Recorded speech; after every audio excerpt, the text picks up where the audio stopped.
Hi everyone, my name is Ajinkya और इस video में we will discuss how to plot graph of logarithmic function. तो पिछले वाले पार्ट में अपन ने देखा था कि एक्सपोनेंशियल फंक्शन के ग्राफ को यूज करके अपन और इनवर्स फंक्शन जो y इक्वल्स टू एक्स, जो ये इक्वेशन है इससे सिमेट्रिकल होता है या मिरर इमेज होता है, ये प्रॉपर्टी यूज करके लॉगरिथमिक फंक्शन का ग्राफ प्लॉट किया था। बट मैंने एंड में बोला था कि अगर आपको एक्सपोनेंशियल फंक्शन का यूज नहीं करना है, सिंपली अगर आपको ग्राफ प्लॉट करना है फ्रॉम द स्क्रैच, तो वो कैसे करेंगे। तो इस सेशन में we will plot the graph of logarithmic function. So let's start.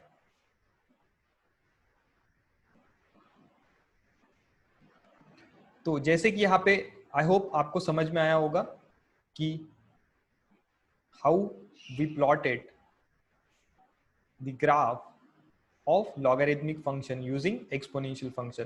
तो एक्सपोनेंशियल फंक्शन का ग्राफ ड्रॉ किया था, फिर y इक्वल्स टू एक्स से जो सिमेट्रिकल होता है या मिरर इमेज होता है, ये प्रॉपर्टी यूज करके अपन ने लॉगरिथमिक फंक्शन का ग्राफ प्लॉट किया था। तो ये ऐसा आपको मिला था, ठीक है। ये कब था? जब बेस आपका क्या था? Greater than 1। उसके बाद क्या किया था? जब बेस 0 से 1 के बीच में लाई कर रहा था, ठीक है। तो अगर अपन स्क्रैच से भी ड्रॉ कर रहे हैं तो उस केस में भी दो दो सिनारियो होंगे। एक, जब बेस क्या होगा? जब मेरा बेस ग्रेटर देन 1 होगा, और जब मेरा बेस क्या होगा? 0 से 1 के बीच में लाई कर रहा होगा। तो we will start with this scenario, फिर उसके बाद ये देखेंगे, ठीक है। तो लेट्स स्टार्ट। तो अब देखो आपको क्या प्लॉट करना है। y equals to log x to the base a, जब मेरा a क्या होगा? Greater than 1। तो अपन ने पिछले वाले सेशन में 2 टू दी पावर x को प्लॉट किया था, फिर log x to the base 2 को प्लॉट किया था, ठीक है, जैसे कि आपको याद होगा। तो यहाँ पे भी मैं क्या करूंगा? Log x to the base 2 ले लेता हूँ, ठीक है। y equals to log x to the base 2, ठीक है। तो इसका ग्राफ प्लॉट करेंगे। तो इसके लिए मैंने क्या किया था? मैंने आपको सिंपल ट्रिक बताई थी। अगर कोई भी ग्राफ प्लॉट करना है तो x के वैल्यूज ले लो, फिर उसके लिए आपके y के वैल्यूज क्या आ रहे हैं वो चेक करो, ठीक है। तो यहाँ पे देखो x इक्वल्स टू 0 हो सकता है क्या? नहीं। बट देखो हर बार ये जरूरी नहीं कि पहले आप x के वैल्यूज लो। अब ये भी हो सकता है कि आप y के वैल्यूज लो, फिर उससे आप x के वैल्यूज प्लॉट करो, ठीक है। अब देखो यहाँ पे देखो, अगर मैं y इक्वल्स टू 0 लेता हूं, जैसे अपन लॉग का डेफिनेशन क्या था? log x to the base 2 equals to y, मतलब 2 to the power y equals to x हो जाएगा। अगर मैं y इक्वल्स टू 0 लेता हूं, y इक्वल्स टू 0 लेता हूं, तो x इक्वल्स टू क्या होगा? 2 to the power 0, 2 to the power 0 मतलब 1। सिमिलरली अगर मैं y इक्वल्स टू 1 लेता हूँ, y इक्वल्स टू 1 लेता हूँ, तो x इक्वल्स टू कितना होगा? 2 to the power 1 equals to x, मतलब 2 टू दी पावर 1 कितना होगा? 2। समझ में आ रहा है? या आप देखो यहाँ पे x इक्वल्स टू 2 पुट करके देखो, तो log 2 to the base 2 equals to कितना होगा? 2 to the base 2 equals to कितना होगा? 1। आई होप सबको समझ में आ रहा है। उसके बाद अगर मैं y इक्वल्स टू 2 लेता हूँ, तो यहाँ पे क्या होगा? 2 to the power 2 equals to x, तो कितना आएगा? 4। x इक्वल्स टू कितना आएगा? 4। यहाँ पे log 4 टू दी बेस 2 मतलब क्या होगा? 2 square. log 2 square to the base 2 equals to 2 आएगा। अब देखो कोई कोई ये बोलेगा कि x इक्वल्स टू 3 क्यों नहीं ले रहे हो? क्योंकि x इक्वल्स टू 3 लोगे तो आपको log का टेबल रेफर करना पड़ेगा, फिर वहां से वैल्यूज चेक करनी पड़ेंगी। तो सिंपली आप कोई भी वैल्यूज लोगे तो कुछ फर्क नहीं पड़ेगा। y इक्वल्स टू 2 पे x इक्वल्स टू कितना आ रहा है? 4। y इक्वल्स टू 3 पे कितना होगा? 2 क्यूब, तो यहाँ पे 8। अब मैं देखो y की -1 लेता हूँ, y इक्वल्स टू -1 लिया, तो 2 to the power -1 equals to x, तो कितना होगा? 1/2। अगर यहाँ पे -2 लेता हूँ तो कितना होगा? 2 टू दी पावर -2 मतलब 1/4। समझ में आ रहा है? फिर यहाँ पे -3 लिया तो 1/8। आई होप ये सबको समझ में आया। तो देखो ग्राफ इक्वल्स टू क्या होगा जब x इक्वल्स टू 1 है, जब x इक्वल्स टू 1 है तो y इक्वल्स टू कितना? 0, मतलब ये वाला पॉइंट हो गया, ठीक है। उसके बाद y इक्वल्स टू 1 पे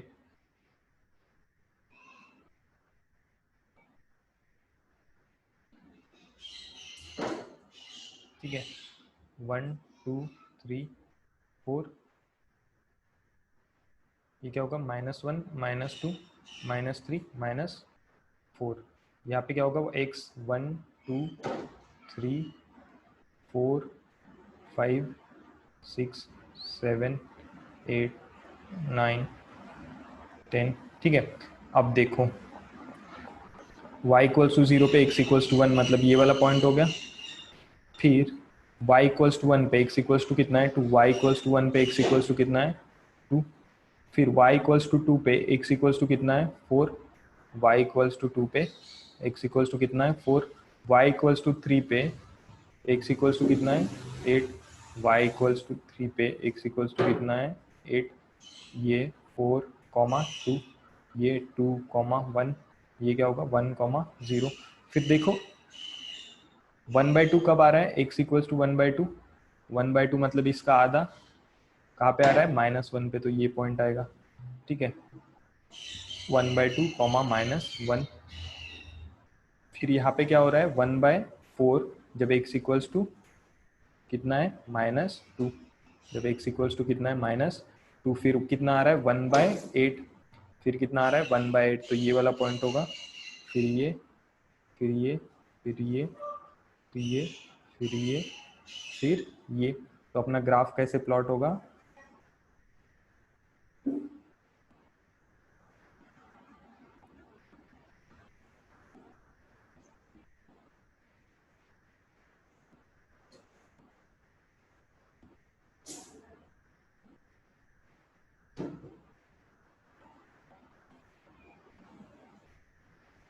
log x to the base 2।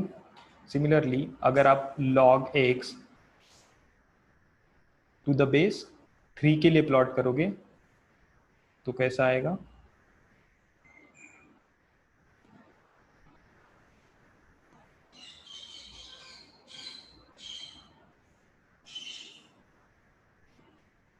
ठीक है।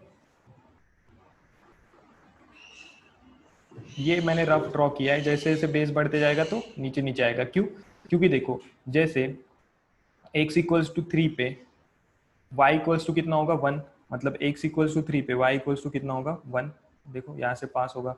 x इक्वल्स टू 9 पे y इक्वल्स टू कितना होगा 2, x इक्वल्स टू 9 पे y इक्वल्स टू कितना होगा 2, मतलब यहाँ से पास होगा। ठीक है, तो नीचे जैसे जैसे बेस बढ़ते जाएगा तो ग्राफ ऊपर, जैसे जैसे बेस छोटा हो जाएगा ग्राफ ऊपर। ठीक है, ये कब तक, जब आपका बेस ग्रेटर देन 1 होना चाहिए। ठीक है, आई होप ये सबको समझ में आया। एक बार अपन क्रॉस चेक करते जो अपन ने पिछला वाला ग्राफ ड्रॉ किया था log x to the base 2 के लिए।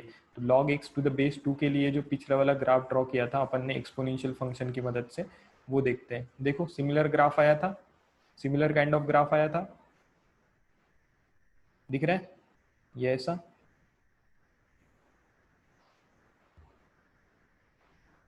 उधर भी अपना वैसे ही ग्राफ बना है। आई होप आपको ये प्रोसेस समझ में आई। ठीक है, अब अपन देखेंगे नेक्स्ट ग्राफ। नेक्स्ट ग्राफ जब आपका जो बेस होगा, जो आपका बेस है,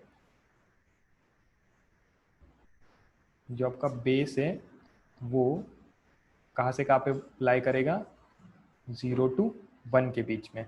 ठीक है, अब इसका ग्राफ कैसे आएगा, तो log x to the base a, जब आपका बेस क्या होगा 0 से 1। तो मैंने सिंपल मेथड बताई, बेस कोई भी, ये कांस्टेंट है थे तो ठीक है, तो कांस्टेंट एज्यूम कर लो, बेस कितना ले लो 1/2, y इक्वल्स टू। ठीक है, तो क्या करना है, x की वैल्यूज ले लो, उसके लिए y की वैल्यूज फाइंड कर लो। तो क्या हो रहा है, अब देखो आप दो चीज कर सकते हो। जैसे मैंने पहले बोला कि x की वैल्यूज ले लो फिर y की वैल्यूज निकालो। देखो यहाँ पे आप x की वैल्यूज 1/2 के पावर में ही लेना स्टार्ट करो। जैसे x इक्वल्स टू 1 लिया तो log 1 टू एनी बेस, ठीक है, एनी बेस इक्वल्स टू कितना होता है 0, तो ये कितना होगा 0। सबको समझ में आ रहा है। ठीक है, अब फिर अगर मैं x इक्वल्स टू 1/2 लेता हूँ तो क्या होगा 1/2 टू दी बेस 1/2, मतलब कितना होगा 1। ठीक है, फिर मैं अगर, अब देखो इतना सब क्यों सोचना है, x की वैल्यूज 1/2 का पावर 1/4 1/8, इतना सब क्यों सोचना। आपको पता है y की वैल्यूज डायरेक्ट डायरेक्ट आप इंटीजर्स में ले लो तो x की वैल्यूज ऑटोमेटिक मिलती जाएगी। तो मैं y इक्वल्स टू 2 लिया तो क्या होगा 1/2 की पावर y इक्वल्स टू आपको क्या मिलेगा x, लॉगरिथम की बेसिक डेफिनेशन। तो 1/2 की पावर कितना होगा 2, तो 1/2 की पावर 2 कितना होगा 1/2 की पावर 2 मतलब कितना होगा 1/4। फिर अगर आप y इक्वल्स टू 3 लेते हो, फिर अगर y इक्वल्स टू 3 लेते हो तो 1/2 का क्यूब इक्वल्स टू कितना होगा 1/8, कितना होगा 1/8। फिर मैं क्या लेता हूँ -1, तो देखो 1/2 की पावर -1 क्या होगा 1/2 की पावर -1, तो क्या होगा 1/2 टू द पावर -1, तो 2 टू द पावर 1, तो ये कितना होगा 2। फिर -2 लेते हो तो सिमिलरली क्या होगा 4, 1/2 की पावर -2, तो 1/2 की power -2 equals to 2 square equals to 4, तो कितना होगा 4, तो -3 पे कितना होगा 8। ठीक है, अब आपको वैल्यूज मिल गई, अब आप ग्राफ प्लॉट कर सकते हो। ठीक है, तो यहाँ पे एक सेकेंड, ठीक है, यहाँ पे क्या क्या वैल्यूज आई थी, एक्स और वाई की वैल्यूज आई थी। ठीक है, तो एक्स और वाई की वैल्यूज आई, तो यहाँ पे मैं देखो पहले प्लॉट कर देता हूँ 0, एक सेकेंड, इसको थोड़ा बराबर सेंटर में करता हूँ। ठीक है,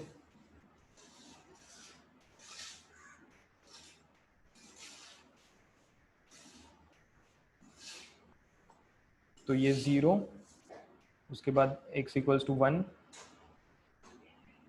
2, 3, 4, 5, 6, 7, 8, 9, 10। ठीक है, y equals to 1, 2, 3, 4, y equals to -1, -2, -3, -4।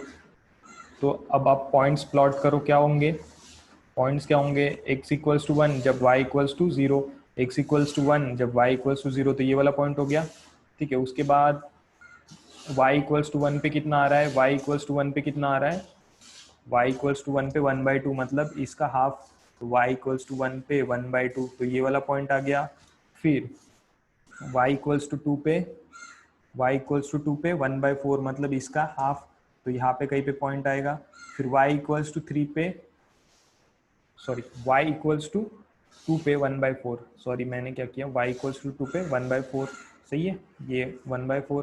फिर y इक्वल्स टू 3 पे 1/8, इसका फिर से आधा। ठीक है, उसके बाद देखो y इक्वल्स टू -1 पे 2 आ रहा है, y इक्वल्स टू -1 पे कितना आ रहा है 2, y इक्वल्स टू -2 पे कितना आ रहा है 4, y इक्वल्स टू -3 पे कितना आ रहा है 8। ठीक है, y इक्वल्स टू -4 पे कितना आएगा 11, 12, 13, 14, 15, 16, y इक्वल्स टू -4 पे कितना आएगा 16, y इक्वल्स टू -5 पे 32। तो ऐसे बढ़ते जाएगा। तो ये जो आपका ग्राफ बनेगा वो कैसे बनेगा,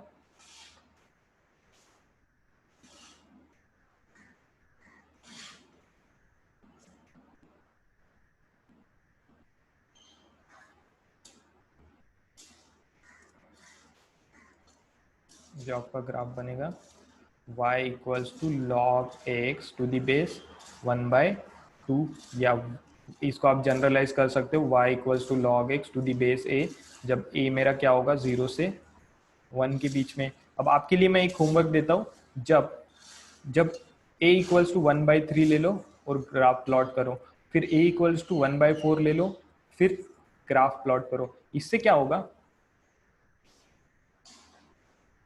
इससे क्या होगा, आपके दिमाग में ये जो ग्राफ है ये फिट हो जाएगा। फिर आपको पता चलेगा, जैसे कंपैरिजन वाले क्वेश्चन बनते हैं, कैसे क्वेश्चन बनेंगे, log x to the base a, फिर यहाँ पे दूसरा ग्राफ दिया रहेगा